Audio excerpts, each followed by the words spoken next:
राहुल गांधी जब भी विदेश जाते हैं विवादों की पोटली क्यों बांध लाते हैं।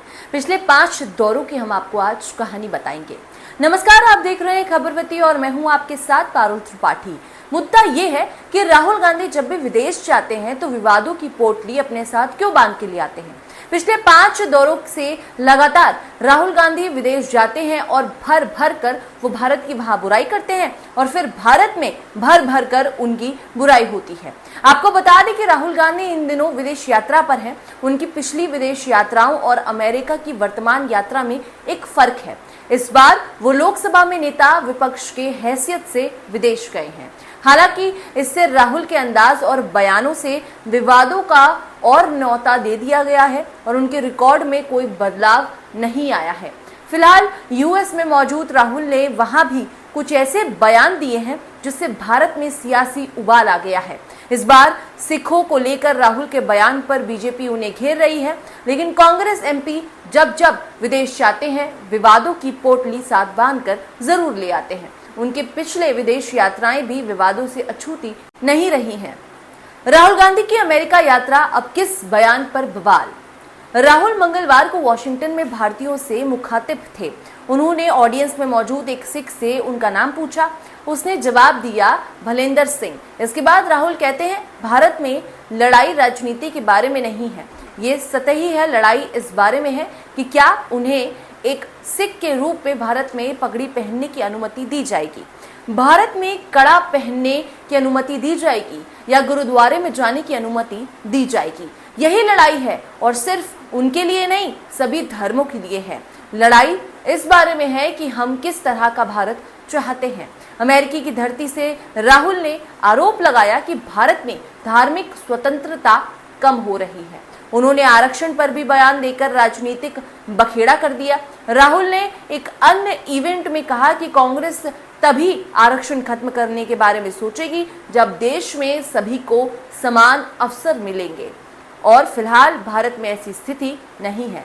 सत्ताधारी बीजेपी ने राहुल के बयानों पर कांग्रेस को घेर लिया है। बीजेपी के सिख नेता और केंद्रीय मंत्री हरदीप सिंह पुरी ने कहा कि राहुल की टिप्पणी भयावह है क्योंकि उन्होंने राजनीतिक रोटियां सेकने के लिए विदेश में रह रहे सिख समुदाय के सदस्यों के बीच झूठ फैलाने की कोशिश की है।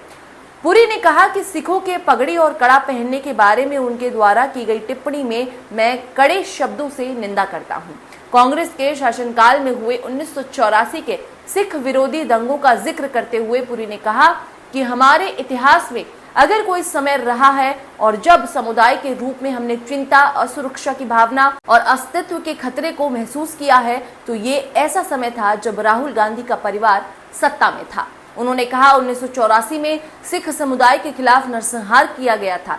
3000 निर्दोष लोग मारे गए, लोगों को घसीटकर उनके घरों से बाहर निकाला गया, उनके गले में टायर डालकर जिंदा जला दिया गया। कांग्रेस ने कैसे किया राहुल गांधी का बचाव। राहुल के बयान से घर में घिरी कांग्रेस ने कहा कि अमेरिका में राहुल गांधी की उचित टिप्पणियों के लिए उनकी आलोचना करना भाजपा का पाखंड है। कांग्रेस के संगठन महासचिव केसी वेणुगोपाल ने कहा कि बीजेपी के लिए अमेरिका में राहुल जी द्वारा दिए गए बयानों के बारे में शिकायत करना भी पाखंड है क्योंकि प्रधानमंत्री अपनी घिसी पिटी बात की 2014 से पहले 60 वर्षों में कुछ नहीं हुआ को दोहराने का एक ही मौका नहीं चूकते, जो वास्तव में एक अपमान है। कांग्रेस प्रवक्ता पवन खेड़ा ने राहुल के सिख धर्म पर दिए बयान का समर्थन करते हुए कहा, जो हिजाब के खिलाफ आंदोलन करते हैं, जो हिजाब को बैन करने की कोशिश करते हैं, वो कब पगड़ी की तरफ नजर फेर देंगे मालूम पड़ेगा क्या। चर्चाएं होती रहनी चाहिए, देश में नए नए विचारों पर चर्चा जरूर होनी चाहिए। राहुल की पिछली विदेश यात्राएं और बयानों पर जो विवाद हुए हैं उसके बारे में हम आपको बता देते हैं। ये पहली बार नहीं है जब राहुल ने विदेश में कुछ कहा हो और उस पर भारत में राजनीति गर्मा उठी हो। राहुल जब जब विदेश यात्रा पर गए हैं कुछ ऐसे बोले हैं जिससे बीजेपी को कांग्रेस पर हमले करने का मौका दिया है।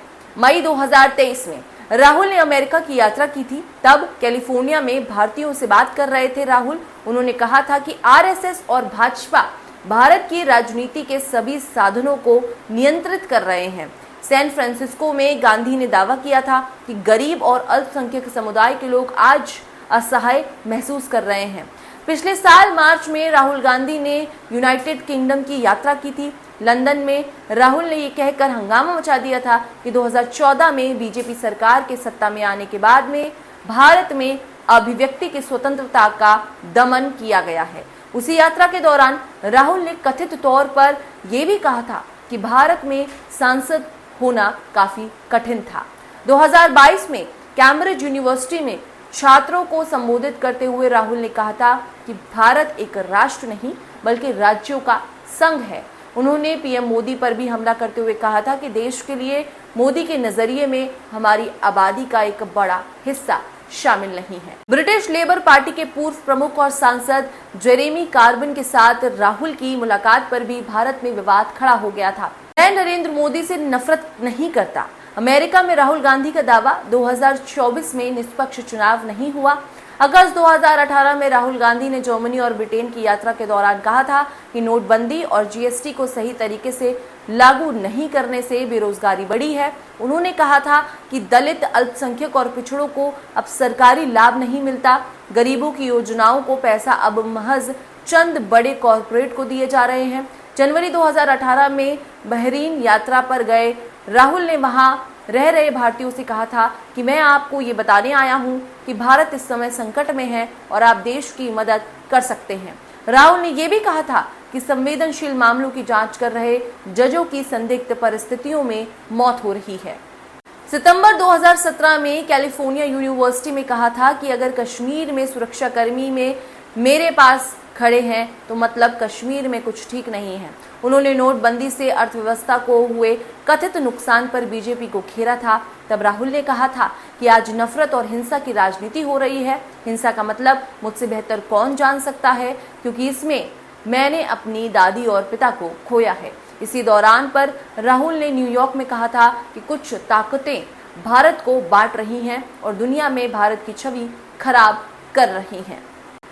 ये सारी जो बातें हैं ये राहुल गांधी ने विदेश जाकर कही हैं, लेकिन इससे बस एक सवाल ये उठता है कि वहाँ ये सब कहना भारत के बारे में जो भी आपकी सोच है, जो भी आपको लगता है एक विपक्ष होने के नाते, वो आप अपनी सारी चीज़ें देश में रहकर पूरा मौका मिलता है पार्लियामेंट में अपनी आवाज़ उठाना, संसद में अपने मुद्दों को उठाना, लोगों के बीच अपने मुद्दे उठाना, वो सब कुछ सही है। लेकिन क्या बाहर जाकर अपने देश के बारे में इतनी बुराई करना होता है ना, ये बुराई करना मतलब वो तुम्हारा साथ क्या दे देंगे?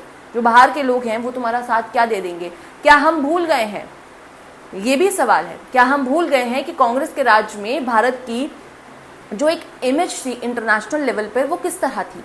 इस बात से मुझे नहीं लगता कोई मुझसे मतलब इत्तेफाक रखेगा, क्योंकि वो याद करिए समय जब ओलंपिक्स होते थे, जब खेल होता था, जब स्पोर्ट्स होता था, और हमने अपने बॉलीवुड की फिल्मों में भी ये चीज़ें देखी हैं कि किस तरह विदेश के जो लोग थे वो भारत को डिमीन मतलब निचले स्तर से देखते थे। भारत को कुछ समझा नहीं जाता था, भारत को इंटरनेशनल लेवल पे कोई इमेज, कोई इंपॉर्टेंस दी नहीं जाती थी, क्योंकि उनको ऐसे ही देखा जाता था कि ये भाई ये तो गरीब है, इनके पास कुछ नहीं है, एकदम भूखे नंगे लोग हैं। तो ये उस तरह से हमारी इमेज सबके सामने बनी हुई थी। क्यों? क्योंकि तब भी आप बस बाहर जाके गोरों के तलवे चाटना जानते हैं और आप यहाँ आकर कुछ उसके हिसाब से करना नहीं जानते हैं। एक विपक्षों के नाते आज भी क्या सही मुद्दों पे विपक्ष उठा रहा है सवाल? नहीं उठा रहा है। उल्टी सीधी बातें करना, जो मुद्दा नहीं है उस पर मुद्दा बनाना, वो उनकी तकनीक है। और इसी वजह से मुझे लगता है कि माना कि उनकी जो भारत जोड़ो यात्रा थी उस पर राहुल गांधी को